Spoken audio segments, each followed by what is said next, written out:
ನೋಡಿ ಗೈಸ್ ತಂಗಿಗೆ ತಿನ್ನಿಸ್ತೀನಿ. ಇವತ್ತು ಸಂಡೇ, ಸ್ಕೂಲ್ಗೆ ರಜೆ. ಸಂಡೇ ಸ್ಪೆಷಲ್ ತಾಲಿಪಟ್ಟು ಮಾಡ್ತಿದ್ದಾರೆ ನಮ್ಮ ಮಮ್ಮಿ.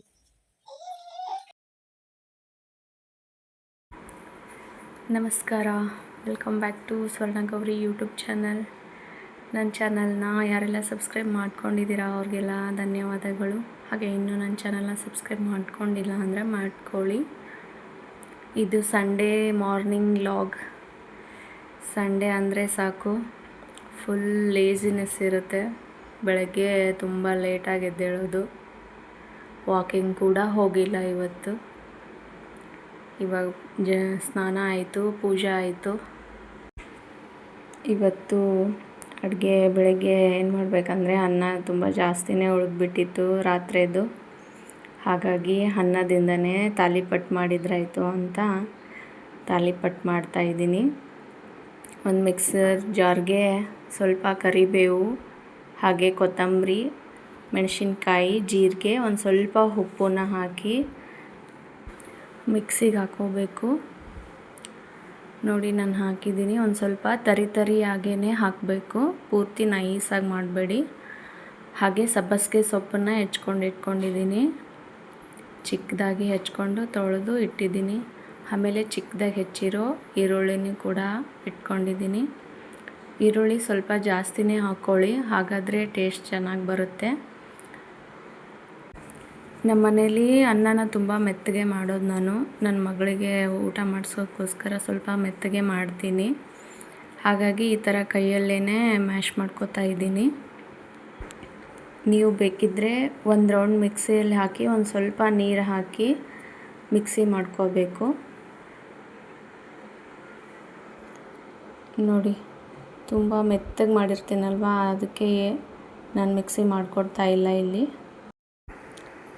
ನಾನು ಇಲ್ಲೇ ಗ್ಯಾಸ್ ಕಟ್ಟೆ ಮೇಲೇ ಹಾಕ್ಕೊಂಡು ನಾದ್ಕೋತಾ ಇದ್ದೀನಿ. ನೀವು ಬೇಕಿದ್ದರೆ ಒಂದು ತಟ್ಟೆ ಎಲ್ಲಾದರೂ ಹಾಕ್ಕೊಂಡು ನಾದ್ಕೋಬೋದು.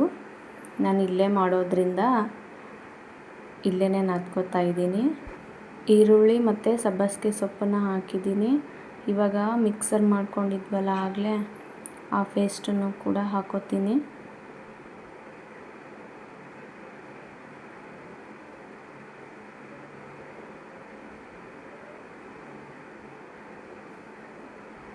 ಆ ಪೇಸ್ಟು ಎಲ್ಲನೂ ಹಾಕ್ಕೊಂಡು ಫಸ್ಟು ಇದನ್ನಿಷ್ಟೇ ಚೆನ್ನಾಗಿ ಮಿಕ್ಸ್ ಮಾಡ್ಕೋತೀನಿ ಎಲ್ಲ. ಯಾಕಂದರೆ ಅದರೊಳಗಿರೋ ನೀರಿನ ಅಂಶ ಎಲ್ಲ ಬಿಡುತ್ತೆ ಈರುಳ್ಳಿದು, ಆಮೇಲೆ ಸಬ್ಬಸಿಗೆ ಸೊಪ್ಪಿಂದು. ಆಮೇಲೆ ಒಂದು ಸ್ವಲ್ಪ ಬೈಂಡಿಂಗ್ಗೆ ಬೇಕಂತ ಒಂದು ಸ್ವಲ್ಪ ಜೋಳದ ಹಿಟ್ಟನ್ನು ಸೇರಿಸ್ತಾ ಇದ್ದೀನಿ. ಬೇರೆ ಯಾವ ಹಿಟ್ಟನ್ನು ನಾನು ಸೇರಿಸಲ್ಲ, ಜೋಳದ ಹಿಟ್ಟು ಮಾತ್ರನೇ ಸೇರಿಸಿ ಮಾಡ್ತೀನಿ. ಈ ಥರನೂ ಒಂದು ಸರಿ ಟ್ರೈ ಮಾಡಿ, ತುಂಬ ಚೆನ್ನಾಗಿ ಬರುತ್ತೆ.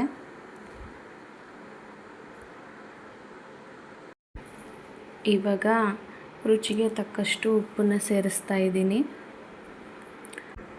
ಅನ್ನಕ್ಕೂ ಉಪ್ಪು ಹಾಕಿರ್ತೀವಿ, ಆಮೇಲೆ ಆಗಲೇ ಮೆಣಸಿನ್ಕಾಯಿ ರುಬ್ಬಿದ್ವಲ್ಲ ಅದಕ್ಕೂ ಸ್ವಲ್ಪ ಉಪ್ಪು ಹಾಕಿ ರುಬ್ಬಿರ್ತೀವಿ. ಹಾಗಾಗಿ ಒಂಚೂರು ಉಪ್ಪನ್ನು ನೋಡ್ಕೊಂಡು ಹಾಕ್ಕೊಳ್ಳಿ. ಇವಾಗ ಅರಿಶಿನ ಪುಡಿನ ಹಾಕ್ತೀನಿ.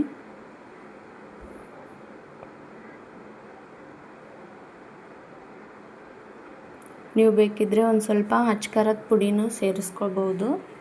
ನಾನೆಲ್ಲಿ ಸೇರಿಸ್ಕೋತಾ ಇಲ್ಲ. ಇವಾಗ ನೀರು ಹಾಕಿ ಚೆನ್ನಾಗಿ ನಾದ್ಕೋಬೇಕು. ನೀರು ಸ್ವಲ್ಪ ಸ್ವಲ್ಪನೇ ಹಾಕ್ಕೊಂಡು ನಾದ್ಕೊಳ್ಳಿ, ಯಾಕಂದರೆ ಈರುಳ್ಳಿನೂ ನೀರು ಬಿಡುತ್ತೆ, ಆ ಸೊಪ್ಪು ಕೂಡ ನೀರು ಬಿಡುತ್ತೆ. ನಾವು ಹಿಟ್ಟನ್ನು ಇಲ್ಲಿ ಜಾಸ್ತಿ ಯೂಸ್ ಮಾಡಲ್ಲ, ಸುಮ್ಮನೆ ಒಂದು ಸ್ವಲ್ಪ ಬೈಂಡಿಂಗ್ಗೆ ಬೇಕಂತೇಳಿ ಸ್ವಲ್ಪನೇ ಯೂಸ್ ಮಾಡಿದ್ದೀನಿ ಹಿಟ್ಟನ್ನು.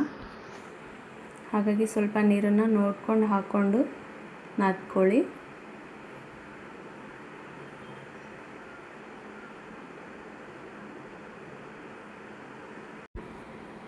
ನೋಡಿ ಈ ಥರ ಸಾಫ್ಟಾಗಿ ಚಪಾತಿ ಹಿಟ್ಟಿನ ಅದಕ್ಕೆ ಕಲಸಿದ್ರೆ ಆಯಿತು, ಹಿಟ್ಟು ರೆಡಿ ಆಗುತ್ತೆ. ನಾನು ಹಿಟ್ಟು ಕಲಸಿಟ್ಟು ನನ್ನ ಮಗಳಿಗೆ ಹಸುವಾಗಿತ್ತಲ್ವ, ಅದಕ್ಕೆ ಊಟ ಮಾಡಿಸ್ತಾ ಇದ್ದೆ ಅವಳಿಗೆ. ಒಂದು 10 ನಿಮಿಷ ನೆಂದಿದೆ ಹಿಟ್ಟು. ನೀವು ಹಾಗೇ ನೆನೆದೇನೂ ಕೂಡ ನಾದ್ಕೊಂಡ ತಕ್ಷಣವೇ ಮಾಡ್ಕೋಬೋದು, ಇಲ್ಲ ಅಂದರೆ ಒಂದು 10 ನಿಮಿಷ ನೆನೆಯೋಕ್ಕೂ ಕೂಡ ಬಿಡ್ಬೋದು. ಇವಾಗ ನೋಡಿ ನಾನು ಹೋಳಿಗೆ ಸೀಟನ್ನ ತೊಗೊಂಡಿದ್ದೀನಿ, ಹೋಳಿಗೆ ಹಾಳೆನ ತೊಗೊಂಡು ಅದಕ್ಕೆಲ್ಲ ಎಣ್ಣೆ ಸವರಿ ಸ್ವಲ್ಪ ಚಿಕ್ಕ ಚಿಕ್ಕದಾಗಿ ಉಂಡೆನ ಕಟ್ ಮಾಡಿಕೊಂಡು ಮಾಡ್ಕೋತೀನಿ. ನೀವು ಪ್ಲಾಸ್ಟಿಕ್ ಮೇಲೆ ಮಾಡಲ್ಲ ಅಂತ ಅಂದರೆ ಕಾಟನ್ ಬಟ್ಟೆ ಇರುತ್ತಲ್ಲ ಅದನ್ನು ನೆನೆಸ್ಬಿಟ್ಟು ಅದ್ರ ಮೇಲೆ ಕೂಡ ತಟ್ಕೊಂಡು ನೀವು ಬೇಯಿಸ್ಕೋಬೋದು. ಕಾಟನ್ ಬಟ್ಟೆ ಮೇಲೆ ನೀವು ತಟ್ಟೋದಾದರೆ ಎಣ್ಣೆನ ಹಚ್ಚೋದು ಬೇಕಾಗಿಲ್ಲ, ನೀರನ್ನೇ ಹಚ್ಚಬೇಕಾಗುತ್ತೆ. ನೀರಲ್ಲಿ ಕೈ ಎತ್ತಿನೇ ನೀವು ತಟ್ಟಬೇಕಾಗುತ್ತೆ ಕಾಟನ್ ಬಟ್ಟೆಯಲ್ಲಿ ತಟ್ಟಿದರೆ. ಹಾಗೆ ನೀವು ಇದು ತಾಲಿಪಟ್ಟನ್ನ ನೀವು ಎಷ್ಟು ದೊಡ್ಡದು ಬೇಕಾದರೂ ತಟ್ಬೋದು. ಸ್ವಲ್ಪ ದಪ್ಪ ತಟ್ಟಿ, ಪೂರ್ತಿ ತೆಳ್ಳಗೆ ತಟ್ಟಬೇಡಿ, ಸ್ವಲ್ಪ ದಪ್ಪನೇ ಇರಲಿ.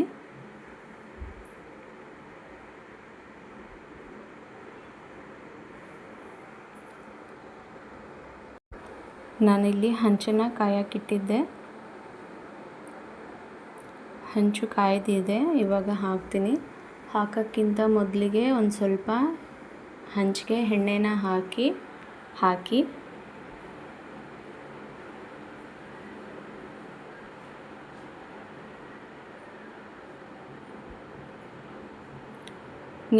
ನಾನಿಲ್ಲಿ ನಾರ್ಮಲಾಗಿ ರೊಟ್ಟಿ ಮಾಡೋ ತವದ ಮೇಲೇ ಬೇಯಿಸ್ತಾ ಇದ್ದೀನಿ. ಬೇಕಿದ್ದರೆ ನೀವು ನಾನ್ ಸ್ಟಿಕ್ ತವದ ಮೇಲೂ ಕೂಡ ಬೇಯಿಸ್ಬೋದು. ಮೇಲ್ಗಡೆ ಒಂದು ಸ್ವಲ್ಪ ಎಣ್ಣೆ ಹಾಕಿ ಬೇಯಿಸ್ತಾ ಇದ್ದೀನಿ. ನೀವು ಇಲ್ಲ ಅಂದರೆ ತುಪ್ಪ ಇದ್ದರೆ ತುಪ್ಪ ಕೂಡ ಹಾಕೋಬೋದು, ಚೆನ್ನಾಗಿರುತ್ತೆ. ಎಣ್ಣೆ ಅಥವಾ ತುಪ್ಪ ಯಾವ್ದು ಹಾಕಿದರೂ ಕೂಡ ಟೇಸ್ಟ್ ತುಂಬ ಚೆನ್ನಾಗಿ ಬರುತ್ತೆ.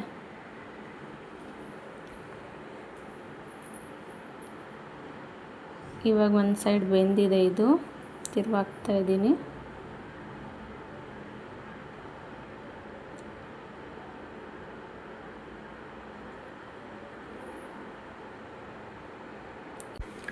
ಈ ಥರ ಎರಡೂ ಕಡೆ ಬೇಯಿಸ್ಕೊಂಡ್ರೆ ಆಯಿತು, ರೆಡಿ ಆಗುತ್ತೆ.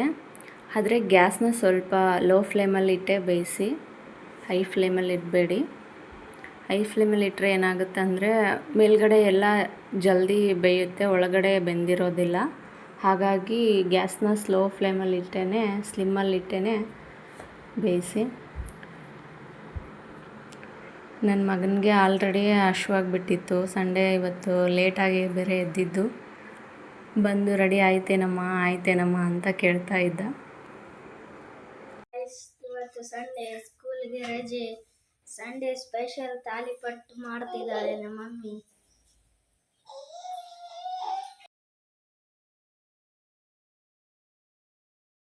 ನೋಡಿ ಗೈಸ್, ನಮ್ಮ ಮಮ್ಮಿ ರೆಡಿ ಮಾಡಿ ಹಾಕಿದ್ದಾಳೆ. ಈಗ ನಾನೇ ಟೇಸ್ಟ್ ಮಾಡಿ ಹೇಳ್ತೀನಿ ಹೇಗಾಗಿದೆ ಅಂತ.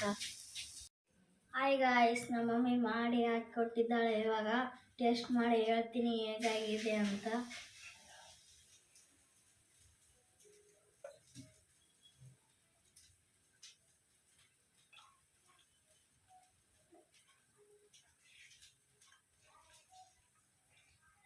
ಟೇಸ್ಟ್ ಅಂತ ಸೂಪರ್ ಆಗಿದೆ, ನೀವು ಮನೆಯಲ್ಲ ಮಾಡ್ಕೊಳ್ಬೋದು. ನೋಡಿ ಗಾಯ್ಸ್, ನಮ್ಮ ತಂಗಿಗೆ ತಿನ್ನಿಸ್ತೀನಿ.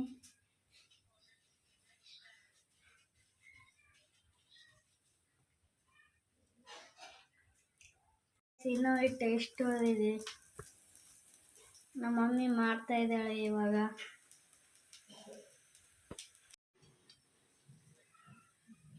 ನೋಡಿ ಎಲ್ಲನೂ ಮಾಡಿ ಆಯಿತು. ನನ್ನ ಮಗ ಅಂತೂ ತಿಂದು ಮುಗಿಸ್ದ. ಇವಾಗ ನಾವು ತಿನ್ನಬೇಕು. ತಿಂದ್ಬಿಟ್ಟು ಹೇಳ್ತೀನಿ ಹೇಗಿದೆ ಟೇಸ್ಟು ಅಂತ. ನಾನು ತಾಲಿಪಟ್ಟು ಜೊತೆಗೆ ಸೈಡ್ಗೆ ಒಂದು ಸ್ವಲ್ಪ ಮೊಸರು ಹಾಗೆ ಅಗಸೆ ಖಾರ ಹಾಕ್ಕೊಂಡು ಕಲಿಸ್ಬಿಟ್ಟು ತಿಂತೀನಿ. ಅದನ್ನು ಹಚ್ಕೊಂಡು ತುಂಬ ಚೆನ್ನಾಗಿರುತ್ತೆ. ಶೇಂಗದ ಖಾರ ಆಗಿರ್ಬೋದು, ಯಾವುದಾದ್ರೂ ಒಂದು ಖಾರನ ಮೊಸರಲ್ಲಿ ಮಿಕ್ಸ್ ಮಾಡಿಕೊಂಡು ನೆಚ್ಕೊಳ್ತೀನಿ. ತುಂಬ ಚೆನ್ನಾಗಿರುತ್ತೆ ಟೇಸ್ಟು. ಸಖತ್ತಾಗಿತ್ತು ತಾಲಿಪಟ್ಟು ಮಾತ್ರ. ನೀವು ಒಂದ್ಸರಿ ಟ್ರೈ ಮಾಡಿ. ಯಾವುದೇ ಹಿಟ್ಟನ್ನು ಹಾಕದೆ ಬರೀ ಅನ್ನ ಒಂದು ಸ್ವಲ್ಪ ಜೋಳದ ಹಿಟ್ಟು ಹಾಕಿನೇ ಟ್ರೈ ಮಾಡಿ, ತುಂಬ ಚೆನ್ನಾಗಿ ಬರುತ್ತೆ. ಬೆಳಗ್ಗೆ ತಾಲಿಪಟ್ಟು ಎಲ್ಲ ತಿಂದು ಮಧ್ಯಾಹ್ನಕ್ಕೆ ಅಡುಗೆ ಮಾಡ್ತಾಯಿದ್ದೆ. ಒಂದು ಕಡೆ ಅನ್ನ ಕುದಿಯೋಕ್ಕಿಟ್ಟಿದ್ದೆ, ಆಮೇಲೆ ಇನ್ನೊಂದು ಕಡೆ ಬೇಳೆ ಸಾಂಬಾರು ಮಾಡಿದ್ರಾಯ್ತು ಅಂತ ಬೇಳೆನ ಕುದಿಯೋಕ್ಕಿಟ್ಟಿದ್ದೆ.